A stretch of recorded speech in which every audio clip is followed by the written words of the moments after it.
আশা করি সবাই বুঝতে পারছেন আমি কি নিয়ে কথা বলবো। আসসালামু আলাইকুম রহমতুল্লাহি ওয়া বারাকাতুহু। আপনারা সবাই জানেন গতকাল 25শে মার্চ দৌলতদিয়াতে ফেরিতে ওঠার সময় একটা বাস নিয়ন্ত্রণ হারিয়ে পানিতে ডুবে গেল। অসংখ্য মানুষ, 50 জনের অধিক যাত্রী নিয়ে এই বাসটি চলছিল।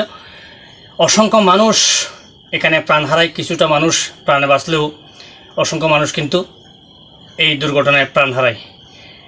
এই দুর্ঘটনা থেকে বেঁচে আসা এক শিশু বলেন, আমাকে অনেক কষ্ট করে জানালা খুলে আমার মা আমাকে বের করে দিল, কিন্তু উপরে উঠে দেখি আমার মা নেই, আমার মা শেষ হয়ে গেছে, প্রাণে বেঁচে ফিরতে পারে নাই।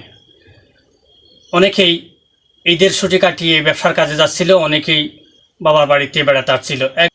এক বাবা বলছে যে আমি আমার মেয়ের জন্য, নাতির জন্য, মেয়ের জামাইয়ের জন্য 16,000 টাকার বাজার করে মাছ গোস্ত রান্না করে রেখেছি, তারা আসলে খাবি, আনন্দ করব, মেয়েকে দেখব, কত আনন্দ নিয়ে বসেছিল, কিন্তু শেষ পর্যন্ত মেয়ে জীবিত ফিরতে পারে নাই।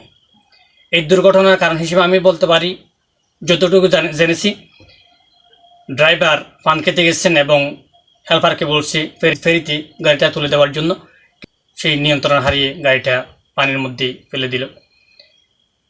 এই দুর্ঘটনায় অসংখ্য মা বোন, বৃদ্ধ, শিশু ইন্তেকাল করেছেন।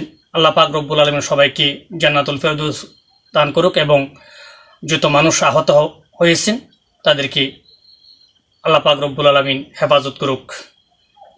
এই বর্তমান সময়ে বাস, ট্রেন এবং লঞ্চ দুর্ঘটনা মানুষের জীবন সঙ্গী হয়ে দাঁড়িয়েছে। আল্লাহ পাক রব্বুল আলামিন বাংলাদেশের সমস্ত মানুষকে সমস্ত অ্যাক্সিডেন্ট থেকে হেফাজত করুক। আসসালামু আলাইকুম ওয়া রাহমাতুল্লাহি ওয়া বারাকাতুহু।